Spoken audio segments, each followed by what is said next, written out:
Hey, Indiana fans, the Hoosiers did it. Okay. I think we were all expecting that one to be close. You're expecting that one to be a nail biter. You're expecting Kent State to push Indiana to the brink, especially after all the madness that we saw throughout Thursday and Friday, up to and including the Fairleigh Dickinson Purdue game, which finished just before Indiana started. There was a lot of craziness yesterday. There was a lot of craziness on Thursday. Not for Indiana. Interesting. We're going to dive into IU's win over Kent State, preview the big Sunday night showdown. Where is Al Michaels and Chris Collinsworth? Indiana and Miami, 8:40 Sunday night on TNT. We're going to give you everything you need to know about the Hurricanes. Give a shout out to the IU women's team. Talk about the NCAA tournament and so much more here on episode 290 of the Hoosier Sound, where we are the official podcast of Indiana HQ. We are recording this edition of the Hoosier Sound on Saturday, March 18th, 2023, where I am your host, Nathan Krishnan. Here with me today are my normal co-hosts, Matt Lukens and Charlie Mason. Charlie, I'm going to start with you. Indiana got out to an 8-2 lead.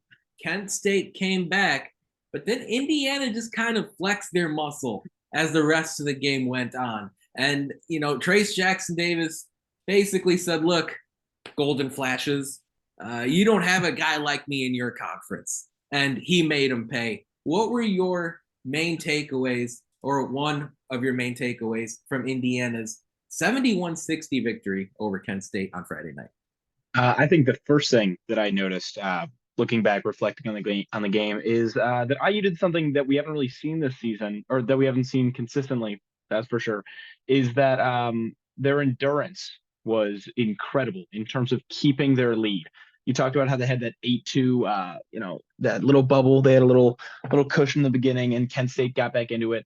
But after that is usually when that back and forth, fight, usually begins between IU and whoever they're playing. And it comes down to the wire. Either IU, soars ahead by 5-6 points in the last couple of minutes, or the other team blows them out by 20.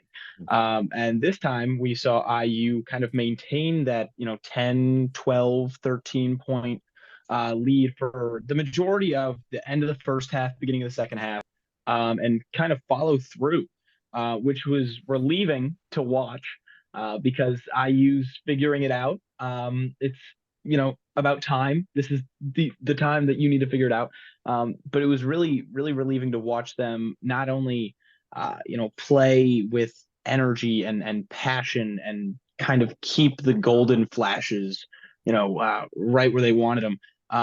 And you talked about Trayce Jackson-Davis stepping up, but I think Race Thompson Yeah. has been proving himself. Yeah. Like Yes. no other player on this team. I'm sure we're going to talk a lot about him because he dropped 20 points, Yeah. which was encouraging to say the least. And moving forward, I think if this IU team can, one, keep that lead, keep the pressure on, and make sure that their gas pedal, they're not, taking the foot off the pedal. Mhm. And two, have players other than Trayce Jackson-Davis kind of step up and build the other guys up. So. Yeah, and that's what Trey said even last night after the game ended. Anyone can go off on any given night. It was Race and Trayce yesterday, Matt. So long were their careers without an NCAA tournament appearance. They really showed like they were desperate and they were angry and they were fired up to take it to Kent State from the get-go. What did you see in IU's 11-point win last night? Here we were last week telling you Kent State was going to push Indiana to the brink. IU looked ready for the matchup from the get-go. Yeah, they did. And the last 2 years, Indiana has 2 tournament wins, which Woo! is about one more than Illinois has over that span. And they Ooh. had a fantastic team last year. So, yeah, it's a tough look. Oh, also, it happens to be, you know, just one under Purdue Well, in total for the last. two more than Iowa. I remember Two Iowa more was than Iowa. one and done both. Yeah, so Not too shabby, Trayce, You'll take that. for Trayce and Race not making the tournament for the first 2 years of their IU's career, Mm. they've done pretty well the last 2 years. Yeah. Okay, but to be honest, we know, and I'm sure you know, and I know this ain't over yet. Oh no, right? This ain't over yet. They got a game against Miami coming up. I thought Trayce and Race again both showed why coming into the year I thought they were IU's two best players. As the season's gone on, obviously Jaden Hood-Schifino has emerged, and the loss of Xavier Johnson kind of hampered things.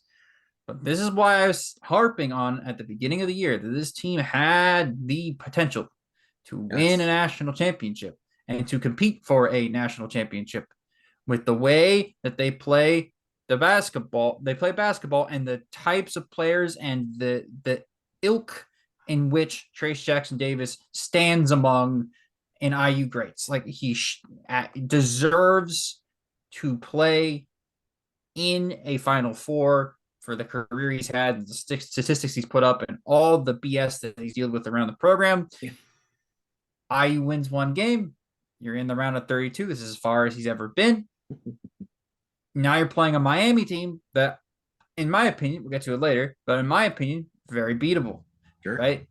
And so now you're sitting here with a possible chance to make it the second weekend. And if you make the second weekend, anything can happen. And especially in this tournament, literally anything can happen. Ask Purdue fans. Well, and I mean, even going another level to like Princeton and Furman over Virginia, you're talking about results that aren't crazy to digest, but the way Princeton beat Arizona and the way Furman beat Virginia, thinking back to Thursday, really goes to show that the game's not over until it's over. You got to play tip off to the final whistle. It's been crazy to watch. But I've been telling you guys this all year. Like college basketball this year is very mid. Yeah. There's a lot of teams that are very up and very down. And you catch them on the right night. Like Princeton caught Arizona on the perfect night, right? 9 out of 10 games, Arizona wins that game by 20. But that game, they weren't functioning. Krisa was tripping the entire game. They couldn't guard the 3-point line to save their life. Like they looked shocked on how to guard the Princeton offense. And they couldn't score, right? And that's on the other half of the court. They couldn't score, that's what Tommy Lloyd has built that program on. We were talking about TJD. I have to apologize. To Trayce. He was the best player in the country. He is the best player in the country. He's been the best player in the country the last 2 years. And I didn't campaign enough for that. I didn't see it. I, as well as everyone, underestimated the facilitation that he brings to Indiana's offense, the ball distribution, the passing. And even when he doesn't record steals and blocks, he's affecting the other team's offense when he's on the defensive half of the court. Kent State missed 7 of their first 10 layups. And that's a good team. That's a team that deservedly is in the NCAA tournament. I almost certainly think they would have been in the NIT as an at-large had they lost in their conference championship game. That's a really good basketball team. And they had no chance inside because either Jackson-Davis was swatting the ball into the first row, or he was influencing the shot, forcing the miss, getting that rebound from his team, and pushing it up the floor. Yesterday, and I was there to see it, there were 3 different versions of Trayce Jackson-Davis in one game. The start, there was the defensive version. He was blocking shots. He was forcing misses. He was everywhere on the defensive side. He was switching out on sincere carry at the 3-point arc and making it look doable. Like, oh, it's no big deal for me. And then after Jalen Hood-Schifino picked up his second foul, Jackson-Davis became Indiana's point center. He was bringing the ball up across half court. He was initiating the offense. He occasionally brought the center guarding him, either Hornbeak or Thomas or whoever it was for Kent State. He was drawing him out to the perimeter, trying to beat him off the dribble, and then distributing to his opponent, to his teammates. And then in the second half, you saw the scorer. You saw the bona fide blue chip bucket getting 20 points per game, Trayce Jackson-Davis, where especially after Kent State cut it to 8, he turned up that intensity. It was incredible. He said, I am not having any of this business. I was sitting back in the tunnel and I watched Fairleigh Dickinson take it to Purdue. I was sitting in my hotel room yesterday watching Furman do this to Virginia. He said, "This is not." And by the way, happening. You're not just assuming Trayce watched those games. Indiana admitted post game that they were paying attention to what was happening in college basketball on Thursday and Friday before they played. They weren't letting that affect their preparation, but they're saying, "Look, we're college basketball junkies. We're sports junkies. We're going to pay attention to this stuff." And so it was in their minds. And Jackson-Davis said, "This is my moment." And again, Kent State, you don't have anyone like me in the MAC. Albany, the city of Albany, you've never seen anyone like me before. This is my house. This is my time. And it was the poster dunk that he threw down, and then that insane spin move up the baseline to score, make that look easy to throw it down. And then, of course, he also scored another basket and got fouled at the same time. And just like that, even after not being the scorer in the first portion of the game, he finished with 24 points. He's the best player in the country. And again, I tweeted this out yesterday. It's idiotic that they named the National Player of the Year before March Madness. I don't make up the rules. But NPOY is almost, let's just say it's different than the best player in the country. Right now, and frankly, since about January 1st, Trayce Jackson-Davis is the best player, has been the best player in the country. Has clearly been the best player. I find it funny that people were like kind of surprised that they were paying attention to college basketball, because it's like, what else is there to do in Albany, New York? It's true. You're right. Yeah. I'm not the kidding. Folks in Albany admitted that you are right.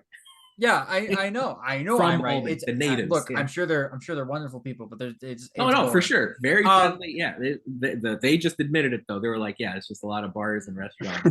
Yeah, there's nothing else to do. They can't go out drinking. I mean, as much as they would love to, they're on a business trip. This is a business trip. They're not out there drinking. They could probably do that if they want to on Sunday night after the game if they win. No. But again, they're not going out there drinking. They're not celebrating St. Patty's Day. This is a business trip. Yeah.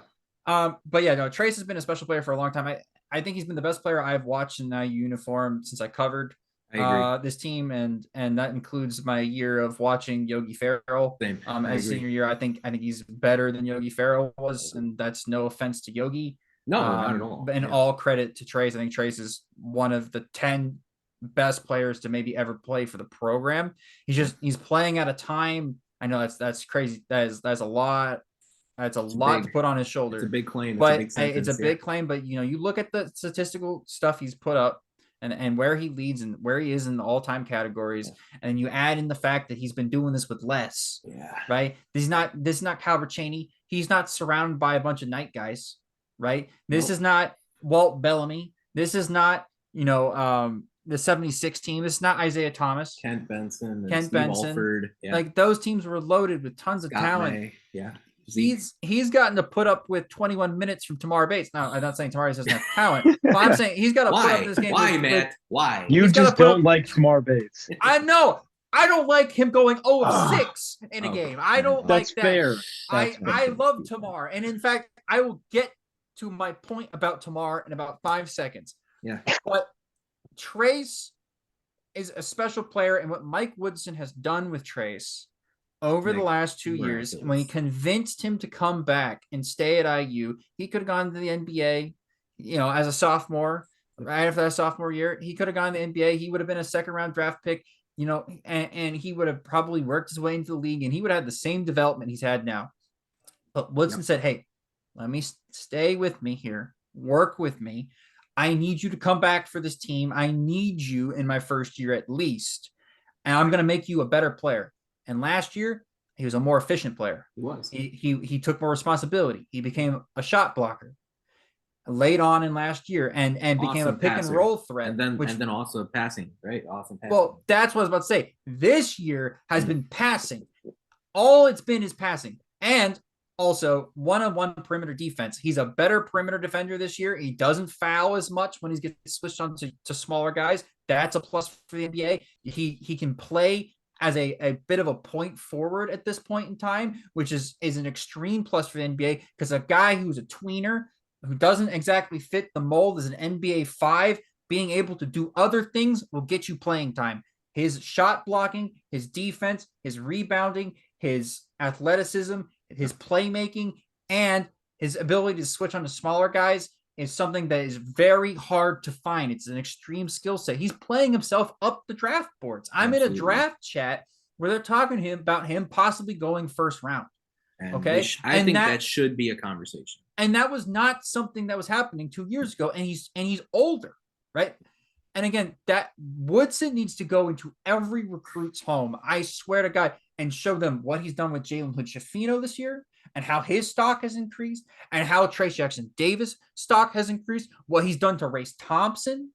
Because Race Thompson hasn't had a great year this year, but he showed last game what he's been doing, what he's done with Trey Galloway. Trey Galloway was unplayable at times last year offensively, and this year is so much better. And that's what I'm about to say about Tamar Bates. I am so extremely confident in Woodson's ability to take and get the best out of his players that I know Tamar Bates killed me this game on offense. Absolutely killed me. And I will bet you my salary that next game he's gonna hit a big shot. And I know next year he's going to be a serious contributor to this team. I don't say contributor, serious contributor to this team. Yeah. And he's going to be a big part of the team next year, going from a guy who was so unbelievably inconsistent this year, but showed glimpses. And I know Woodson's going to get that out of him. That's who Woodson is as a coach. That's what he was in the NBA. That's why the Knicks hired him as an assistant to work with all the young guys on the Knicks, right? To get the best out of Julius Randle, right? Julius Randle, to get the best out of RJ Barrett, to get the best out of Quickly. That's why he was there. And that's why it was such a smart hire to get him and take him from the NBA and bring him here. And now that NBA style development is here, I'm so fascinated to see where IU goes in the transfer portal this offseason. That's a whole different discussion. I mean, this month. Yeah, exactly. Indiana's already talking to some prospects for next year. Look, Charlie, it wasn't perfect. Okay. It wasn't a masterpiece. And that's, I think, an encouraging part about this Indiana basketball journey here is they're not playing A+ basketball and they're still getting comfortable wins. The rebounding was a problem. Okay. The bench scoring, again, we talked about Tamar Bates just a moment ago, only 4 points combined. And that was thanks to Malik Renew. Defense was there. The rebounding and the bench scoring, what needs to change in either aspect of the game in order to get that up to speed as quickly as Sunday night? It's a difficult question. I think there are a lot of answers to that question. I'm going to go with one. Let's focus on bench scoring, which honestly I don't see as a problem. 4 points is pitiful. It's okay. It's embarrassing. It's awful. But I don't think that you need to, or that anybody needs to, look at bench scoring and be like, hey, this is a bad performance from the bench. Like, they did a bad job. Sure, they weren't as instrumental as we've seen them be over the past couple of weeks. But hey, we also didn't see that lag that we usually see when the bench goes in. That kind of Kent State never really took over the game for like 3-4 minutes. We never saw that. And I don't know if there's a correlation there, because honestly, there could be. We know the efficiency coming off the bench is nowhere near the efficiency that's starting on the court. But I don't think that bench scoring is where Mike Woodson kind of needs to focus his efforts for the rest of this tournament. Obviously, you want these guys to score. You want Malik Renew to score 10 points when Trayce Jackson-Davis comes out for 5 minutes. That's ideal. That would be awesome. In this game, it happened to be Race Thompson who stepped up, and Malik Renew was just a piece of the puzzle. So I think there's kind of a trade-off there. I don't know that bench scoring is what they need to focus on. Rebounding is something else. Rebounding is where IU should be dominating other teams. Exactly. Naturally, they're not. I mean, again, depending on how far in this tournament they go, I don't remember off the top of my head how big Miami is. I don't think they're huge. They're not huge, but they're really good rebounding, right? The basketball. And that's what makes it so frustrating, because Indiana has size, but they're unable to bring them in after they get the rim. Yeah. And I know that at Trayce Jackson-Davis, he's a pretty good rebounder. He's really good at rebounding. But it's players like Race Thompson that are working alongside Malik Renew that that both have the ability, the height, the size, and Race Thompson, quite frankly, the experience to be just as, I don't know if just as good of a rebounder is the phrase I want to use, but be a pretty dang good rebounder. And it just wasn't there last night. Again, they stepped up in other ways. They were able to, make it work. But what happens when you play a team that isn't like Kent State, that gets hot on a run, that goes on an 8-0 scoring run late in the game and is getting these rebounds, taking 3-pointers, missing them, but their guards are able to step up and kind of in a big way rebound over, I don't know, Miller Kopp, for example, just throwing a name out there, not throwing one into the bus because he did a good job yesterday. For example. Or maybe let's say Tamar Bates. Let's ride the Tamar train. Let's just say, Hood Shafino. Let's not pile on tomorrow. Okay. Yeah. It's coming. But I'm saying Sunday, all these players that aren't Trayce Jackson-Davis, not stepping up to rebound. And I think that if you're Mike Woodson, you're looking at that, especially in high pressure situations, because we've seen the madness already. How with 2.5 minutes left, you're down by 1 point and you miss a rebound after a full shot clock possession. And it's just devastating because then that team usually winds up hitting a 3. That's how it always goes, making it a 2-possession game. And if Indiana wants to avoid that, everybody has to step up and hop on this rebounding trend that Trayce Jackson, this standard Trayce Jackson-Davis has kind of set for the team. So. Yeah. You really have to, and it's a combination to me of fundamentals and effort and the physical aspect of the game. It's not just one issue. You watch them play, and it's like when the shot goes up, there's a lot of reacting, not enough anticipation. Where's the ball going to come off the rim? How do we have a body on a body? And do we have someone who can soar in and make sure they grab the basketball? Again, as Charlie just mentioned, Kent State is one thing, and Kent State out-rebounded Indiana. It's different when you're going to play Miami and then potentially Houston and then potentially Texas. Now we're talking about a real issue where Indiana, will do half the job, which is getting a stop, but then you don't finish the defensive possession, and now you're giving up second and third chance opportunities. Right. So you really got to nail that piece down. I also agree. I'm not sure how big bench scoring needs to be going forward. Teams are shortening their rotations now as you get into the NCAA tournament. Miami plays 8 guys. Again, no one's gonna yell at their reserves to get the baskets. It's Indiana with Trayce Jackson-Davis, Jalen Hood-Schifino, and then one other person needs to go off. At the same time, Matt, everyone's asking about IU getting a third scorer. I've watched Indiana play over the last few games here. I think Race Thompson is that guy. And is that how you see it? Or do you still feel like Indiana is a team where that number 3 option could and should still be Miller Kopp or Tamar Bates or Malik Renew, depending on how the game goes? That's a tough question because I think Race looks healthy. He looks 100%. And if at 100%, he's capable of being this team's second best player, never mind third. The answer to this question is yes to both. This team, you are in March. You need the A game from everyone. Okay. I don't care if Miami goes out and shoots 10% from 3, and shoots like Purdue. I could care less. Okay. I could care less, right? You need everybody to play like what it is, which is possibly the last game they ever play in an Indiana uniform. Okay. And so if Race Thompson played like that last night and he looked healthy and he looked confident, and I fully expect for him to play the same way on Sunday. Me too. To play with confidence, at the very least, play with confidence.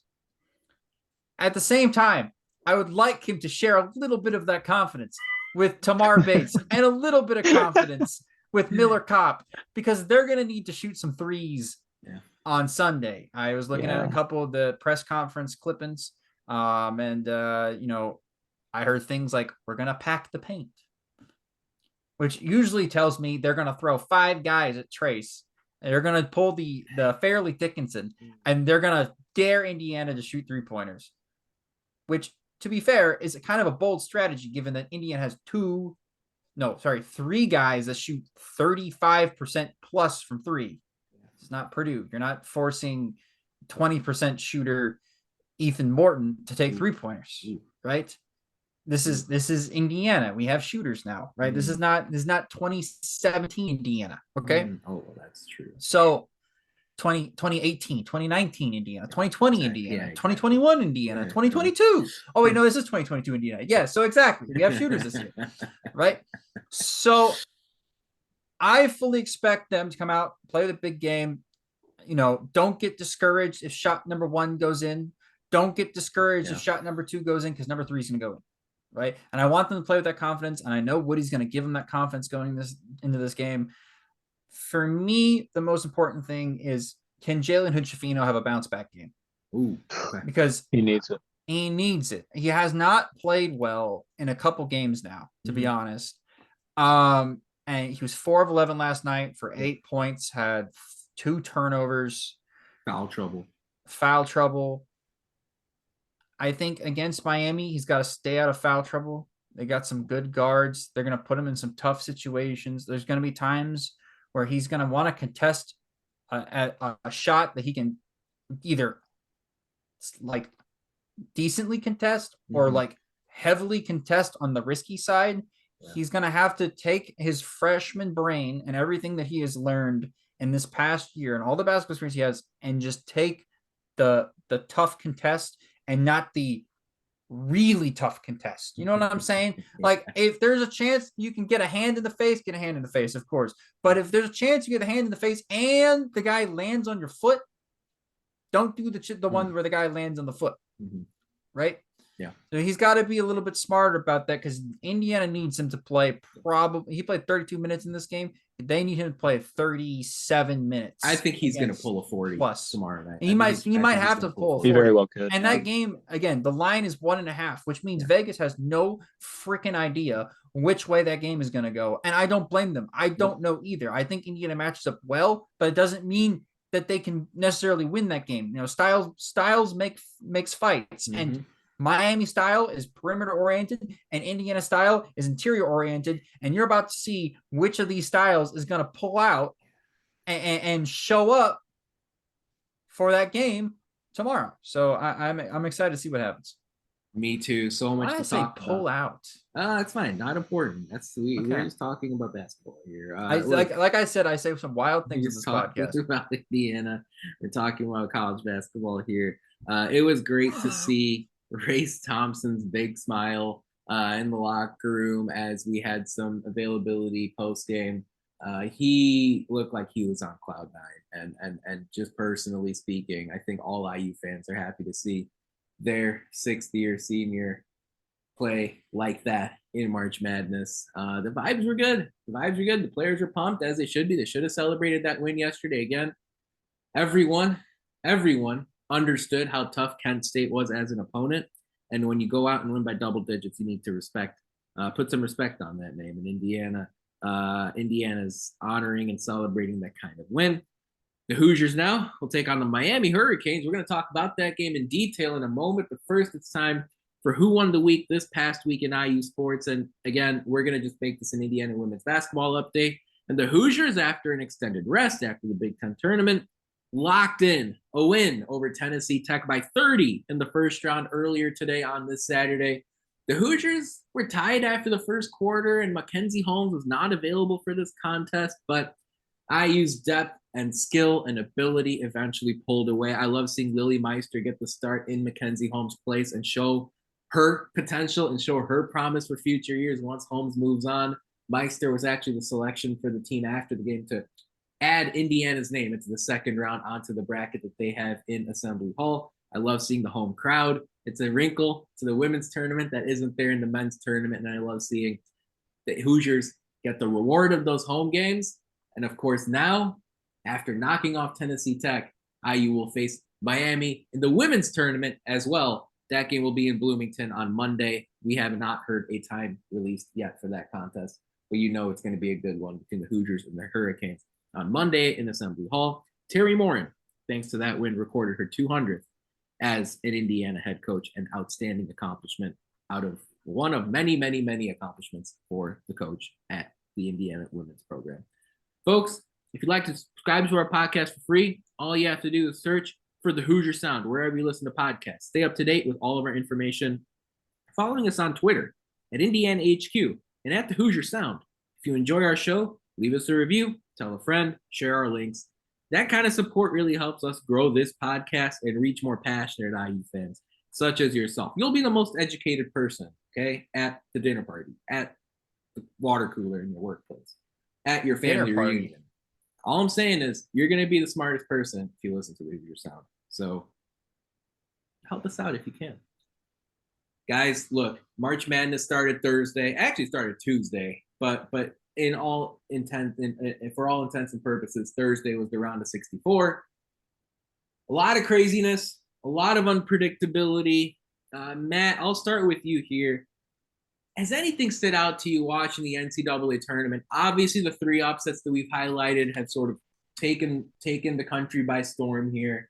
Are there any other aspects to the game as far as the qualities and characteristics that you're seeing winning basketball teams show that have stood out over the first 2 days and change here in March Madness? I know you're watching every game like everyone. What are your thoughts as far as the NCAA tournament is concerned to this point? Well, I'm currently watching one right now on my second monitor. We're recording this in the Duke Tennessee game is going on, so I'm sure Nathan has it on, and I'm sure Charlie also has it on. But yeah, so what I've noticed over the tournament so far is this: one, you need your best player to play his best game in game one. If you go through every single team that's won, their best player had a good game, right? Now, maybe not the best game of the season, but they had a good game. The second thing maybe outside the 1 seeds, like Brandon Miller had a donut but I mean, in that first game, but that doesn't count. Doesn't count. Yeah. Well, not every 1 seed, because that one team lost to Fairleigh Dickinson. But anyways, besides that point, you need your best player to play a good game, and this is the Fairleigh Dickinson point. You need your guards to show up. You need to show up. Now, Indiana is lucky, and they happen to be one of the very few teams that guard play was like iffy. But Trayce Jackson-Davis actually made up for that by basically becoming point guard, right? He's point guard. He was shot blocker. He was rebounder. He was Mr. Do-It-All, right? He's the number 1 scorer on the team. Mr. Do-It-All. Can't rely on Trayce to do that next game. You need balance. Balance. I think he needs balance. And the good news is he got 20 from Race Thompson, and then about 25, 30 from everybody else. But it was just enough to win that game. And I think, again, if it's a very similar performance against Miami, it will also be enough to win the game. But I'm talking further than that, because you're going to go look at a Houston team that's going to possibly win their game against Auburn today. The winner of that game is scary.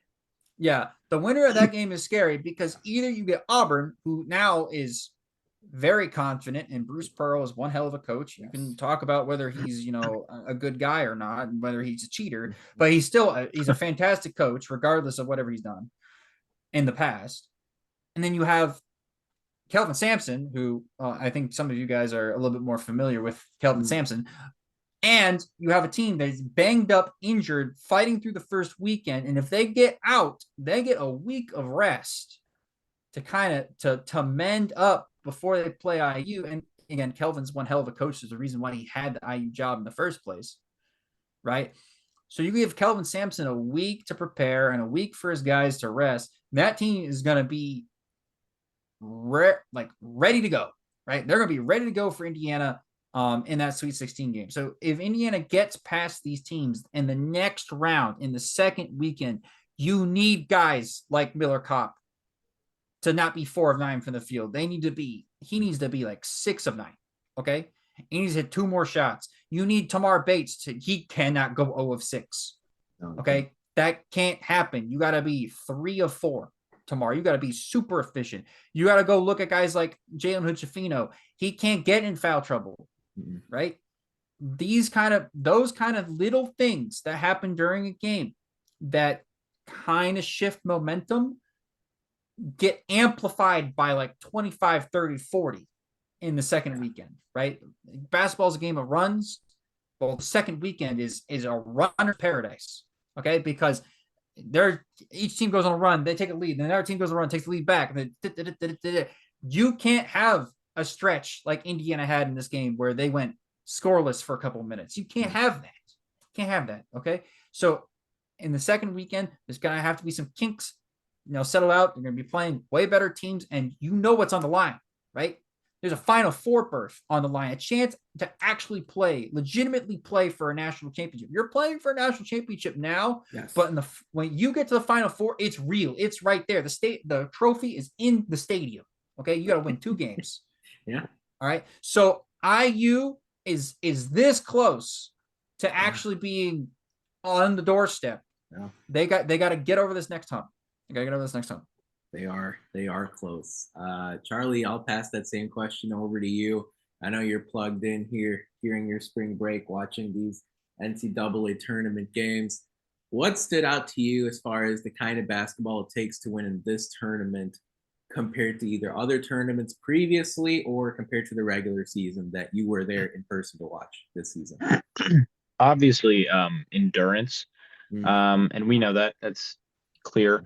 Endurance game to game, but also endurance in terms of being able to strategically take a timeout to break a team's momentum and be able to come out of that timeout with the same energy that you left it if you're on a run, or the energy that you needed to find breaking a run. Because that's usually when teams take timeouts. That's a great point. That's a to break a run. It's just such a small thing that has become the biggest factor, one of the biggest factors in all of these 5-point contests that we've seen play out over the past couple of, I guess, hours, days. Yeah. But it's like a pattern almost. You're down 5, you hit a 3, you're down 2. You lose a possession, it's a rebound. It's as simple as that. Game's over. You only have 4 timeouts, and when you have 90 seconds left and you don't have fouls to give, it becomes and another thing. After this, I'll make this point, but when you don't have fouls to give, it just becomes difficult because teams are going to make free throws whether you like it or not. You can hope that they don't, and sometimes they won't. But it's inevitable. And let's say another thing. So we've got endurance. That's one thing. Timeout taking. I think that kind of wraps into one. The second factor I think that you need to do well in this tournament is having incredibly tight full court press. That press down the line is so important. It's ridiculous. And thank goodness for Jalen Hood-Schifino's maturity, handling the ball and his athleticism, because I think that is one of the things that he does best, is being able to get out of tight spaces. And if he can't do it, Tamar Bates can. And if Tamar Bates can't do it, Trey Galloway can. So just grateful that the Hoosiers have 2-3 guys that are athletic enough and I don't want to say like sneaky enough, but they can kind of get up the court with ease. And Mike Woodson gives them the freedom to kind of draw plays that play to their strengths. And I've noticed with a lot of teams when you Virginia's one of them. When you full court press and you don't know how to combat it, and you don't have somebody that can step up and kind of get out of there, or you don't have the size advantage, and you throw a half court heave for some reason, 2 seconds left. In positions like that, it's incredibly important to be calm, collected, and have a game plan, have somebody that can get you out of those tight situations. That applies to, combating the full court press, but I think it also applies to a lot of other, strange scenarios that March Madness brings. When you need a shot right off the inbound. Sure. You've got no time left on the clock. When you're down 2 and when you're down 3 and you have 2 free throws, what do? It's just like game time decisions that are also somehow the most strategic and most critical points of a game. So I don't know. It's gonna be a very, very interesting tournament, and I think if any team can kind of accomplish those two things or execute them with competence and authority, they can buy themselves a ticket to the next round. So certainly. I would characterize this as the tournament of humility. There's no reason for any team in this field to feel entitled about who they are and where their program is and what the tradition is like and the great players that they recruited and how many games they won in the regular season. None of that matters. Just none of that matters. It doesn't matter if you won 30 games in the regular season. It doesn't matter if you had the top recruiting class in the country. It doesn't matter how many lottery picks you have on your team. These games are all neutral, super neutral sites. And it's just how locked in are you and how well do you execute on game day? That's going to matter when it's all said and done. Which way you try to analyze and dissect the game, the three of us are going to do it in a moment with Indiana, Miami. Honestly, we could probably boil it all down to just one sentence, which is which team is going to be more locked in and which team's going to execute better. And that really is what it all comes down to. It does not matter. If Missouri's sitting here right now and saying, oh, we're going to crush Princeton because Princeton's a bunch of Ivy League dorks and we're in the SEC, they're going to lose. Are all of these sites neutral, though? Are we sure it feels that way. I mean, Sacramento for UCLA is the one thing. Houston playing Auburn and Birmingham is the opposite of neutral. At least from Houston. That's what I'm talking about. From a Houston perspective. There are definitely a couple of exceptions, but I'm sitting here saying the classic sort of home court, maybe outside of Birmingham, is the exception and is not there anymore. And all I'm saying is there are 31 teams left as we're recording this because Furman's been eliminated as of early Saturday. Any one of them can make the Final Four. Mm-hmm. Anyone can make the Final Four. And again, this year, I've said it before, college basketball is so mid. And then as Matt said, if you make the Final Four, the trophy's in the building. It's in the building. You are legitimately competing for a national championship. There. You are 80 minutes of basketball away from just permanent glory.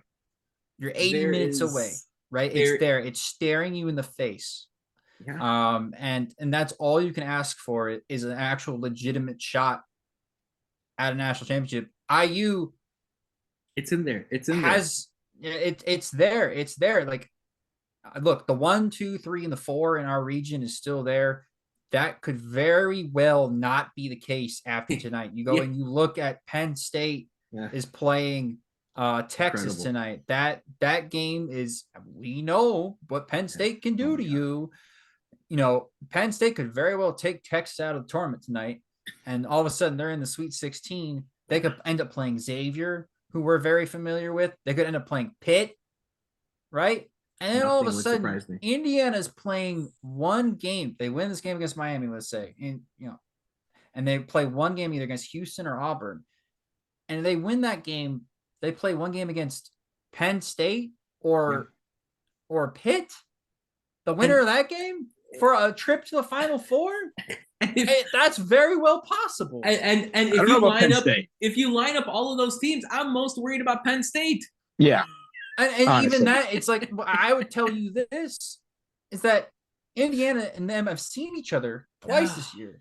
God. And the first game was a blowout. The second game, Indiana should have won if they had shot a normal percentage from 3. Teams don't beat teams 3 times. So I'm telling you, the first time it didn't work, the second time it didn't work. Well, damn it, third time's a charm. I'm just happy. And that would be the only game that matters in the entire season.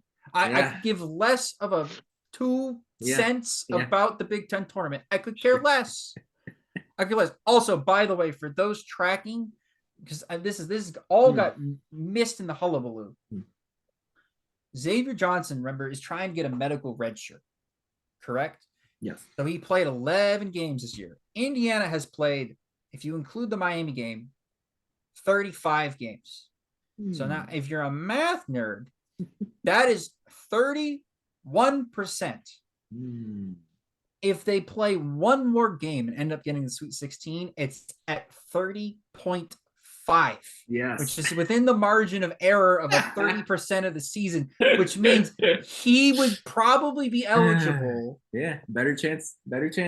for a medical red shirt and come back next year, which would be, we'll talk about this in the offseason, but would be beneficial for the future of the program. Hey, right? 30.5 looks better than 31. I'll tell you that much.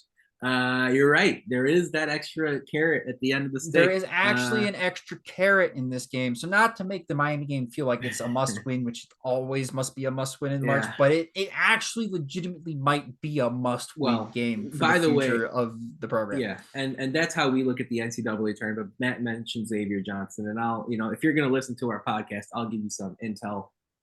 Given that I was there in Albany last night, there is no one who is more committed to the cheerleading, coaching, be there for the team aspect than Xavier Johnson is.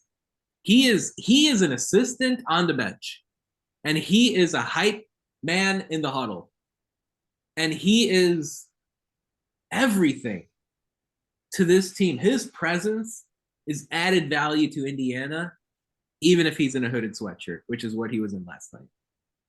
And that's character. That's attitude. That's exactly the kind of stuff that will reflect positively on Xavier Johnson after he finishes his basketball career, whenever that may be. All he's done since joining this program at the start of the 21-22 season is commit. He is committed to Indiana. He is committed to Mike Woodson. Obviously, the journey started at Pitt. But are there games where he goes 3 for 10? Yeah. But all he's done is wear that jersey with pride and with passion and playing for Indiana, not just at Indiana. And yesterday, pregame, when Indiana was in the tunnel, as the Drake-Miami game was wrapping up, he was the one hyping everyone up.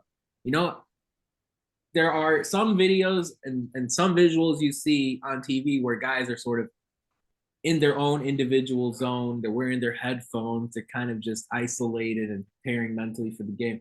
Xavier Johnson makes sure that everyone hears everyone else before the game starts. And all he's done, it's added a whole new layer of respect, a whole new level of respect for me watching him lead this team, even though he's unable to physically go out and score points and dribble the basketball and find his teammates on the court. So shout out to Xavier Johnson. Great vibes again for the team yesterday. There were jokes in the press conference, and the Hoosiers are feeling good about themselves. They're healthy. They're rested. And now on Sunday, they take on the Miami Hurricanes. We're going to detail that game here in just a second. First, we're going to shout out our social media channels once again. Folks, you can find us on Twitter, Facebook, and YouTube at either the Hoosier Sound or at Indiana HQ. Join the followers. We're rapidly growing. And again, if you want to sound educated at your get-togethers or when you text your friends about Indiana basketball during March Madness, we're here for you. Matt, the thing is, though, on Instagram, we're not Indiana HQ, but what are we? Indiana.HQ. Exactly. You can find us there. The masses are growing. Make sure you give us a follow if you have not already. Like, share, retweet our stuff. We'll be here every step of the way till the end of time as far as Indiana Athletics is concerned. All right, let's dig into it. Indiana-Miami, Sunday night, 8:40 p.m. Eastern on TNT. Indiana in the sports books is a 1.5 point favorite, and over-under of 146, which effectively makes this a 74-73 final score, 73-72, 74-72, something in that department, according to the books. KenPom has it 77-76 Indiana, but I would say before you rush to the books and bet the over, March Madness right now is slow. It's defensive. I would just, beware of that. Jim Larinaga is the head coach at Miami. This is his 12th season at Miami after a historic run at George Mason, where he made the Final Four as a coach with that Cinderella team, indicative of NCAA tournament success. 27 wins for the Hurricanes this year, but an underwhelming resume, an underwhelming basically strength of record. Their 3 toughest games this year have all come against Duke, home, road, and neutral. Duke just got knocked out in the round of 32 as we're recording. That's a bit of a testament to how weak the ACC has been this year. A couple of common Big Ten opponents. Miami lost by 18 on a neutral site to Maryland earlier this year, and they beat Rutgers by 5 in Coral Gables, I believe that's where the campus is, at the University of Miami, a home win by 5 over Rutgers during the Big Ten ACC Challenge. They're a guard-heavy team, 8-man rotation. They've been banged up. They've been dinged up with some injuries, but after their physical win over Drake, 5-point win over Drake on Friday night, that was a game where their key 8 players all suited up and all gave it a go for the Hurricanes and played proper minutes. Charlie, Nigel Pack is a great guard on this Hurricanes team. Isaiah Wong is a scorer. Jordan Miller, Wooga Poplar contribute from the backcourt. Norchad O'Meara is the forward who's going to get the assignment defending Trayce Jackson-Davis. Just high level, what are 1 or 2 things you're looking for in this game if Indiana's going to pull out the victory? Trayce Jackson-Davis has got to score 25. Let's go. I could see him pushing 35. 35, 45? I could see him. Brody was able to get 20. Mm-hmm. I think Jackson-Davis he's much more capable of getting into those higher figures. And I think he needs to. It's also going to be a very different matchup between Miami and IU that I don't think Miami's ready for. You mentioned how in the press conference they were talking about packing the paint because, forcing IU to shoot has worked for every team that's done it. So why not? That's where I think they're going to find a bit of struggle because Race Thompson, correct me if I'm wrong, when IU played Penn State, was Race Thompson healthy when they blew him out? No, he was not. Race Thompson's not been healthy really until I think the Big Ten tournament, if you ask. Okay. Yeah. So when Penn State hit those 18 threes, Race Thompson wasn't available. Right. And I don't really know where I'm going with this. I completely lost my train of thought, but I can tell you this. Trayce Jackson-Davis and Race Thompson in the paint together against a Miami team that has, like you said, 4 guards will be, dare I say, unstoppable. Throw Lee Cornu in there just to mess with them for 5 minutes. That's a big squad. And if they can rebound the right way, regardless of whether they pack the paint, with Miller Kopp's confidence, I know we, took a shot at his confidence earlier, but the way that I watched that game yesterday, Miller Kopp being able to take a couple baseline jumpers that he was off balance for, he got all the bad juju out. He threw some things at the rim they didn't hit, and then he was able to kind of find a spark and run with it. If he can do that after after Miami inevitably figures out that Trayce Jackson-Davis has a spin move and an in and out move that usually works, and they start defending that, and he kicks it out to Miller Kopp, that's how you're going to capitalize on this Miami Hurricanes team. That's how you're going to win. That's how Drake had Miami on the ropes for 10, 15, 25 minutes. I literally just before this started, I just watched the game. I watched the recap, and it was a back and forth battle from the perimeter. It was 1-3 after the other, back and forth, and that game could have gone so far in Miami's favor had Drake not answered with a 3 every time Miami answered with a 2.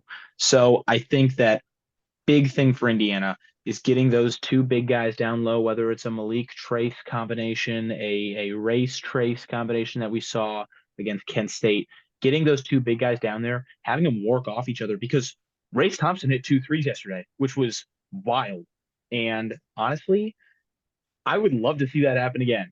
But as long as they're bouncing off each other, confusing Miami in every way they can, and kind of overpowering this packing the paint mentality that Miami is going to throw at them, I think that IU has a shot at punishing this team. So. Yeah, same deal with you, Matt. Especially, I'm curious about Indiana on the defensive side of the court here. What are you looking forward to as Indiana takes on Miami on Sunday night? This is an easy defensive game plan, and it might not be what some people are expecting to hear. When you think of this Hurricanes team, the 2 players that always come up in everybody's mind is Isaiah Wong and Nigel Pack, right? The 2 best players. It might not be the 2 highest scorers because Nigel Pack is their do-everything kind of point guard, and Jordan Miller is their second leading scorer. But Pack kind of is the heartbeat of the team. He hit a clutch shot against Drake to kind of secure the win. He's the kind of guy that they go to in crunch time when they need a bucket, not long. And so my keys for them is this. You don't let Jordan Miller, Omier, or Wooga Poplar beat you. You don't. You stop those guys. All right. You control the paint and you force Isaiah Wong, who's a 37% shooter, and Nigel Pack, who are 39% shooters, to continue to shoot at that rate. That is what you do. You go under on screens. You make sure they don't get looks at the basket. If they do, they're contested by Trayce Jackson-Davis. No easy twos, right? And this is a team that shoots 36%. But guess what? It's the tournament, and teams are shooting less from three than what their usual statistical mark is, right? And that's down to a lot of factors, including playing on a neutral site and in a different gym. You make them have to hit tough shots to win this game. And if they do that, hats off, right? Because they're a team that plays on the perimeter, and this is a perimeter-oriented game these days. But you gotta make them earn it, and they have to earn it by making shots, right? From the outside. No easy inside, no layups, no dunks. I don't even care if it's a hard foul. You hard foul them. Like, they are gonna have to earn everything. They're gonna have to go through a whole bunch of pain if they want to go inside. That's the same. It goes for Renew or Race or Trayce. Hell, even Jordan Geronimo, right? They are going to have to go through our guys to finish around the rim. That is how you beat this Miami team. Because a lot of times when they need a bucket, they're going to go inside.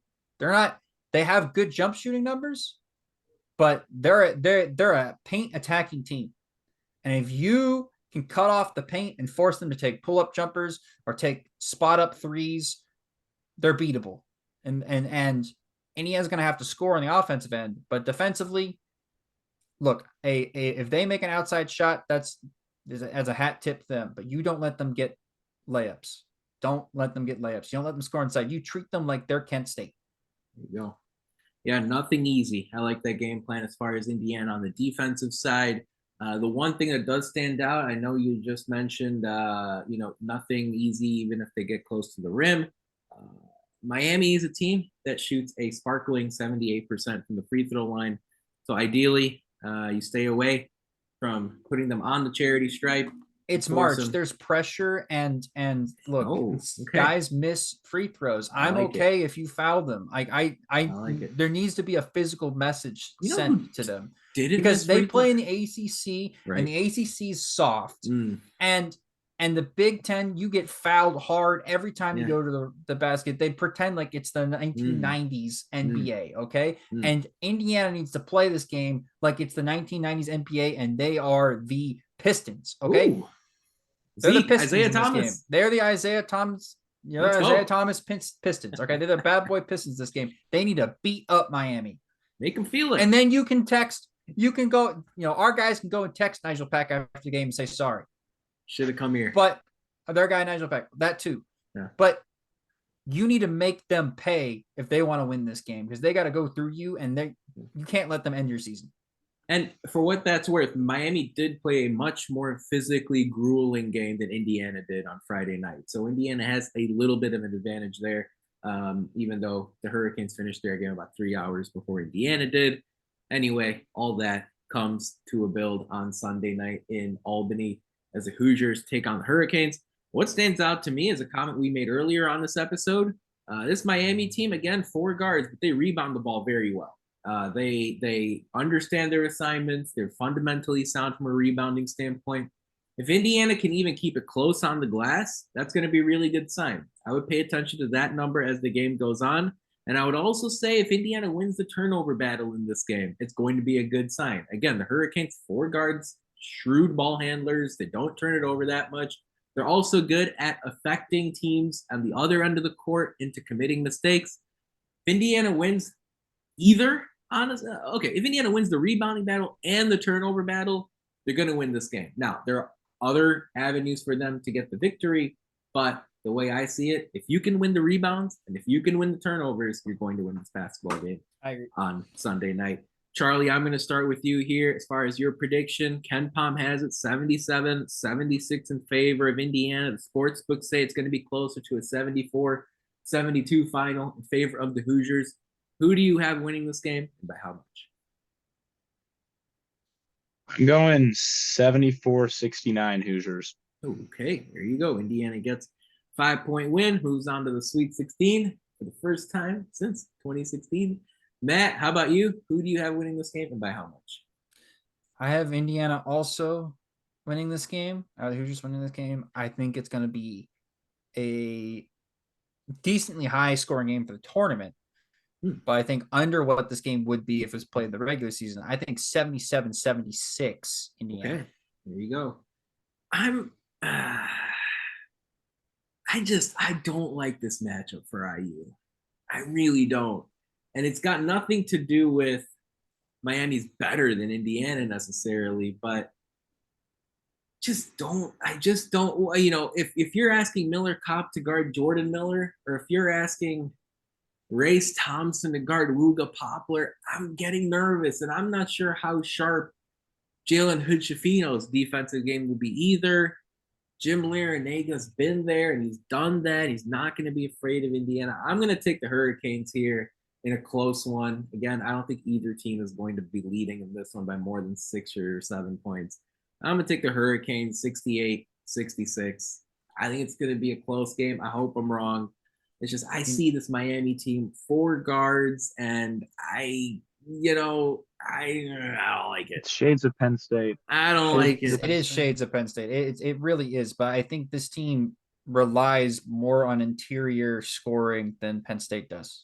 Norchad Omier is a big player, and he's going to get the assignment. And if Trayce Jackson-Davis can draw 2 fouls against Omier, that really opens it up for IU. Absolutely. You want some hard-hitting analysis? Hit me. Okay, so I need IU fans to pay attention to the Arsenal game tomorrow, because when Arsenal loses, IU wins. When Arsenal wins, IU loses. It's been a pattern for about 2 months now. And as an Indiana and Arsenal fan, it drives me insane. So tomorrow I'm rooting for Arsenal to lose their game to Crystal Palace. So if you want to wake up and check that score after it happens tomorrow morning, I would do so. And then that'll let you know how the game is going to go. Wow. There you go. Hard hitting analysis right there. Interesting.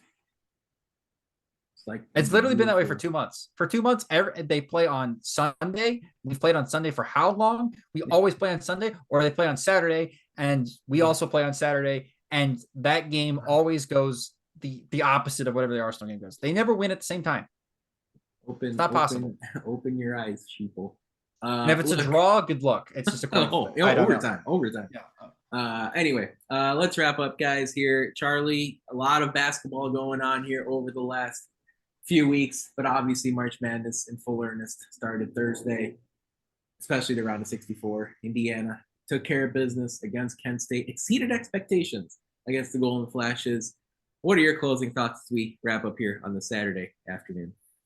I think we covered most of it. Just a message to both teams to hydrate, because I think I don't want to see anybody get injured. That is the last thing I want to see. And also, I noticed, and Miller Kopp was doing this, props to Miller Kopp, after there was somebody fell on the ground, and I didn't see this in any other game. He asked the person who mops up, he was like, hey, can we make sure this area, and he talked to the refs. He was like, hey, can we just pause for a second? And they caught it on the camera for a second, and I watched him do it. So I think that's super important. Obviously, good luck to both teams. I think there are a lot of things that IU can do to win this game, but most importantly, to stay healthy on both sides. So stay healthy. That's big, really, for all teams in this tournament. I thought you were going to give props to Miller Kopp's headband. I thought that's where that one was going. That was that was pretty great too. So upside down. Matt, your final thoughts as we wrap up here on March 18th. Yeah, it's nice that Indiana is playing this far into March. It's been a while, isn't it? It's been a while, hasn't it? Yeah, basically since the inception of this podcast, the furthest we've had games. It's like, it's funny. Ant was like, what are we going to do for the off season for our podcast? And I was like, oh, brother, welcome to hell. Yeah, Like, he's from a Michigan standpoint. Yeah. Welcome to trying to figure out what to do for content in the middle of the summer. But you can stay tuned for us. We'll have plenty of that in the summer. We are well seasoned in off-season content. Oh yeah. But I will say this: Indiana, men's and women's, swept Purdue this year. Ooh. And you know what the Purdue of the state of Florida is? Miami. Oh, interesting. So they're the rich engineering school that is in a really crappy neighborhood. You know my thoughts on West Lafayette. So why can't the men and women also sweep Purdue South? That's all I have to say. Interesting. I like what you did there. All right. Yeah, I don't have too much to add here. I think Indiana right now is just, they are locked in. They are fresh. They are as healthy as they've been all year, especially when you take Xavier Johnson out of the equation. They're doing all the right things between the ears. They're doing all the right things as far as how to carry themselves. It's just basketball. At the end of the day, one team's going to put the ball in the hoop more than the other, and that's really what this game is. I mean, at least we aren't Purdue. You're not joking. That was shocking. I'm not even sure that's settled. That was sad. I'm not even sure that's settled in for me yet personally. I think I'm gonna have to wait until like this tournament finishes just to see how things shake out, because I called every person that goes to Purdue. Because like, I have to be honest with you, I'm not shocked, but they're the shortest team. It's sad, and it's crazy. Shock to me is different than crazy, but it's crazy to me. I'm not shocked though, if that makes sense. I personally am extremely disappointed in Matt Painter, because in no way should a competent basketball coach with a high-level D1 team lose that game. I watched that game for 40. I watched all 40 minutes of that game. I did not, so I can't speak to all of it. I watched every second of the game. Yeah. Purdue did not run offense for 75% of that game. Their offense was this: throw it into Edie. And if you can't throw it into Edie, work it around and try to throw it into Edie again. And then if the shot clock is low, take a three.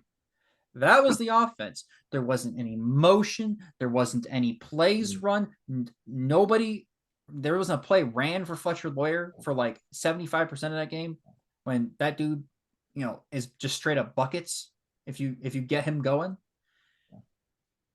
It was extremely disappointing from a Big Ten perspective. From an IU perspective, it was the most hilarious thing I've ever seen happen in the history of my IU fandom. There could not be more Purdue. Like, this could not be more Purdue. Well, that's exactly why I'm not shocked. But I'm going to touch on one thing you just said there, and then we'll wrap up. This spits in the face of the whole league, right? Like, this spits in the face of the entire Big Ten. Because if your champion for the last 2 years can't beat St. Peter's and Fairleigh Dickinson, what exactly does that say about the rest of your conference? Yeah. Maybe there was some initial celebration from IU fans who have a deep-seated hate for Purdue. When you wake up this morning or Sunday morning or Monday morning, and you're a fan of a Big Ten team, you should be frankly embarrassed, right? Yeah. That you clearly were not as good. There's no debate. Purdue has been the best basketball team in the Big Ten since the start of the 21-22 season. There's no debate. And no one in this league was better than that. Nope. So think about that. If you're celebrating this, the Big Ten the rest of the conference has a lot of pie on their face, and they got a lot of reflecting to do as far as what exactly they need in order to become a top team and then eventually get to the Final Four. Now, of course, the interesting piece here is when it's all said and done, in a week and change, you may have a Big Ten team in the Final Four. You very well could. It could very well be your Indiana Hoosiers. But folks, that about wraps it up for our 290th That was the biggest switch show of the Hoosier Sound. Thank you so much for joining us. We really appreciate your support. To hear strong. more fantastic episodes like the one you heard today, be sure to follow us at Indiana HQ to make sure you don't miss any in the future. You can also go to our website, indianahq.com, to find it all in one place. But as always, thank you for listening, Hoosier Nation, and we will see you next time. Peace and love. Go Hoosiers. Beat Miami.